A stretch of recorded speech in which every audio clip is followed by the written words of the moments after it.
Welcome 26 news के साथ मैं हूं नाइला मीर। नजर डालते हैं नेशनल बुलेटिन पर। चीफ जस्टिस पाकिस्तान ने PTI inter party election case की समाअत के दौरान तहरीक इंसाफ के वकील से मुकालमा किया कि आप कहते हैं एस्टेब्लिशमेंट का इलेक्शन कमीशन पर दबाव है तो इसको भी साबित करें। एस्टेब्लिशमेंट क्यों इलेक्शन कमीशन पर दबाव डालेगी? सुप्रीम कोर्ट में पीटीआई इंटर पार्टी इंतखाबात और बल्ले के इंतखाबी निशान के मामले पर समाअत के दौरान चीफ जस्टिस ने पीटीआई के वकील अली जफर से मुकालमा किया कि सिर्फ सोशल मीडिया या मीडिया पर इलेक्शन कमीशन पर इल्जामात आयद करना काफी नहीं। आप कहते हैं कि एस्टेब्लिशमेंट का इलेक्शन कमीशन पर दबाव है तो इसको भी साबित करें। एस्टेब्लिशमेंट क्यों इलेक्शन कमीशन पर दबाव डालेगी? जस्टिस काजी फैज ईसा ने कहा कि अदालत आईनी इदारों को कंट्रोल तो नहीं कर सकती। आप जब बदनीयती का इल्जाम लगाते हैं तो बताएं कि बदनीयती कहाँ है। चीफ जस्टिस पाकिस्तान ने कहा कि इलेक्शन कमीशन ने बताया कि पीटीआई की हुकूमत के दौरान शोकाज नोटिस किए गए। क्या आपकी हुकूमत में इलेक्शन कमीशन एक आजाद आईनी इदारा था जो अब किसी के मातहत होगा? इलेक्शन कमीशन ने पीटीआई को उस वक्त नोटिस किया जब वो हुकूमत में थी। इलेक्शन एक्ट की आईनी हैसियत पर तबसरा नहीं करेंगे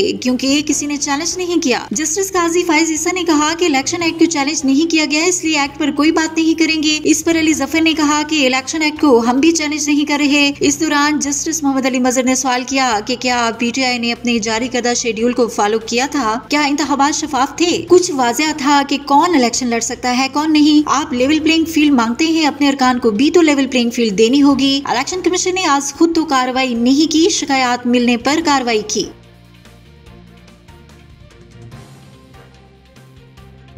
इस्लामाबाद हाई कोर्ट ने बलोच लापता तलबा की बाजियाबी के लिए वफाकी हुकूमत को 13 फरवरी की डेडलाइन दे दी। जस्टिस मोहसिन अख्तर कियानी ने बलोच लापता तलबा केस पर समाअत का तहरीरी हुक्मनामा जारी करते हुए कहा कि विफाक से आइंदा समाअत पर तमाम लापता अफराद के घर पहुँचने की हतमी रिपोर्ट तलब की जाएगी। बलोच लापता तलबा की बाजियाबी के लिए अदालती मोहलत में 13 फरवरी तक तौसी की जाती है। अदालत ने कहा कि वज़ीर आज़म, सेक्रेटरी दाखिला और दिफा और कानून नाफिज करने वाले इदारों के सरबराहान से अभी बयान हल्फी नहीं मांग रहे। अगर लापता अफराद बाजियाब न हुए तो वो बयान हल्फी देंगे और कानून के मुताबिक कार्रवाई भी होगी। इस्लामाबाद हाई कोर्ट के हुक्मनामे में कहा गया है कि अटॉर्नी जनरल ने जबरी तौर पर गुमशुदा बलोच तलबा की फहरिस्त अदालत में पेश की। अदालत को बताया गया कि 12 लापता बलोच तलबा के केस हल तलब हैं। विफाकी हुकूमत ने यकीन दहानी कराई कि आइंदा किसी को अगवा या जबरी तौर पर गुमशुदा नहीं किया जाएगा। अटॉर्नी जनरल ने यकीन दहानी कराई कि तमाम लापता अफराद को हर सूरत रिहा या बाजियाब कराया जाएगा। ये भी कहा गया है कि गैर कानूनी सरगर्मियों में मुलव्वस अफराद के खिलाफ कानून के मुताबिक कार्रवाई होगी। तहरीरी हुक्मनामे में कहा गया है कि ये बयानात और एक्शन पाकिस्तान के बेहतर मुस्तकबिल के लिए मस्बत इशारे हैं। इससे इनके मुतासरा खानदानों की दादरसी होगी जिनके प्यारे सालों से लापता हैं।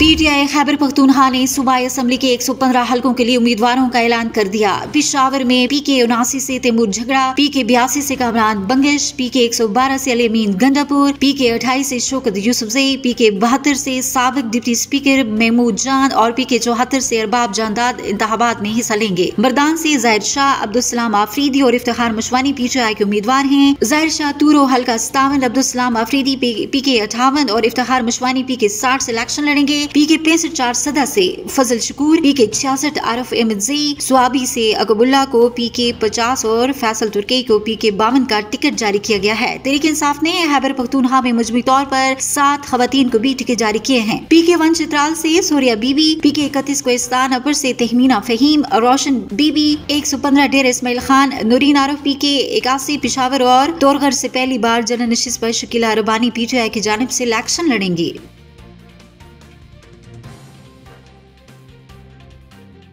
कमिश्नर सलवत सईद की ज़ेरे सदारत पार्किंग कंपनी के अमूर के हवाले से इजलास। Deputy commissioner Faisalabad Abdullah Nayyar Sheikh, MD Kashif Raza Awan और chief officer municipal corporation Mohammad Zubair Wattoo की शिरकत। इजलास में कमिश्नर ने फैसलाबाद पार्किंग कंपनी की कारकर्दगी पर ब्रीफिंग ली। शहरियों को पार्किंग की मुनज़्ज़म सर्विसेज की फ्राहमी के लिए इक़दाम जारी रखे जाएंगे। शहरियों का पार्किंग कंपनी पर मजीद एतमाद बहाल करना नागुज़ीर है। कमिश्नर ने शहर में मजीद पार्किंग साइट्स के क़याम के लिए फिलफोर इक़दाम का हुक्म दिया। कमिश्नर फैसलाबाद ने म्यूनिसिपल कॉर्पोरेशन को इजाफी पार्किंग साइट्स की डेवलपमेंट की हिदायत भी की।